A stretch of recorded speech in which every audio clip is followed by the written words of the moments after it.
আপনারা সবাই নিজ দায়িত্বে ঢাকায় আসবেন আগামীকাল এবং পরশু পরিস্থিতি বিবেচনা করে পরশু গণভবনের দিকে 4 দিক থেকে আমরা রওনা হব। কিছুদিন আগেও যে আসিফ মাহমুদ ছিলেন জুলাইয়ের হিরো, সেই আসিফ মাহমুদই এখন নানা ঘটনায় ভিলেনে পরিণত হয়েছেন। তিনি এখন নানা প্রশ্ন ও বিতর্কের মুখোমুখি।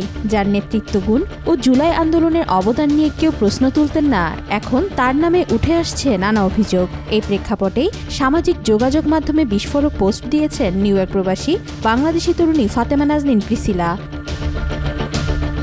তিনি লিখেছেন, প্রথম দিকে যারা তার কথাবার্তা কিংবা সিদ্ধান্তের সমালোচনা করতেন, আমি বরং তাদের বিরুদ্ধে অবস্থান নিয়েছিলাম। কারণ আমার বিশ্বাস ছিল একজন তরুণ নেতৃত্বের পক্ষে সময় দেওয়া জরুরি। তবে সময়ের সঙ্গে সঙ্গে যেভাবে তার বিরুদ্ধে নানা অভিযোগ উঠছে, নানা প্রশ্ন তৈরি হচ্ছে, তাতে ভাবনায় না পড়ে উপায় নেই। সবচেয়ে বেশি বিতর্ক তৈরি হয়েছে আসিফ মাহমুদের বাবাকে ঘিরে। প্রিসিলা জানান, আসিফ ভাইয়ের বাবাকে ঘিরে বারবার আলোচনার সূত্রপাত হয়। অনেক বিশ্বস্ত সূত্র থেকে জানা যাচ্ছে তার পিতা এলাকায় নির্বাচনী প্রস্তুতি নিচ্ছেন, ক্ষেত্র বিশেষে নানা সিদ্ধান্তেও প্রভাব বিস্তার করছেন। এসবের সত্য মিথ্যা সময় বলবে, তবে সবকিছু যে সম্পূর্ণ ভিত্তিহীন নয় সে ইঙ্গিত আমরা নানা প্রতিবেদনে পাচ্ছি। ঠিকাদারি লাইসেন্স ইস্যুতে আসিফ মাহমুদের বাবার নাম জড়ানোর বিষয়টি নিয়েও সরব ফাতেমা। তিনি লেখেন, সম্প্রতি একটি ঘটনার কথা এসেছে যেখানে ঠিকাদারি লাইসেন্স নিয়ে তার বাবার সম্পৃক্ততা দেখা গেছে। পরে সেই বিষয়ে বলা হয়, আমার বাবা ছোট মানুষ, বিষয়টি বুঝে ওঠেননি। কিন্তু একজন উপদেষ্টার পরিবারের ভূমিকা যদি এতখানি আলোচনার কেন্দ্রবিন্দু হয়ে ওঠে, সেটি নিঃসন্দেহে দুশ্চিন্তার বিষয়।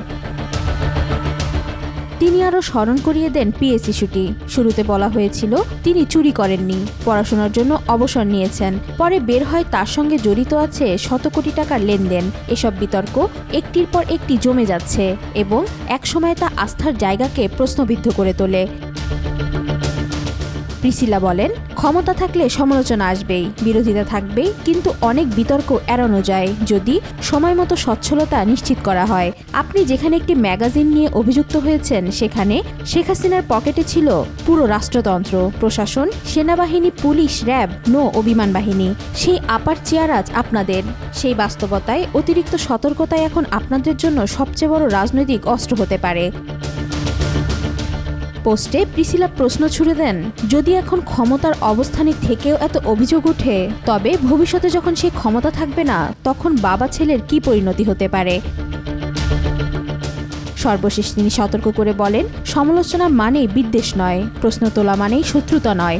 সময় থাকতে সত্য ও মিথ্যার মাঝে স্বচ্ছ রেখা টানা গেলে আগামীর পথ অনেকটাই পরিষ্কার হয়।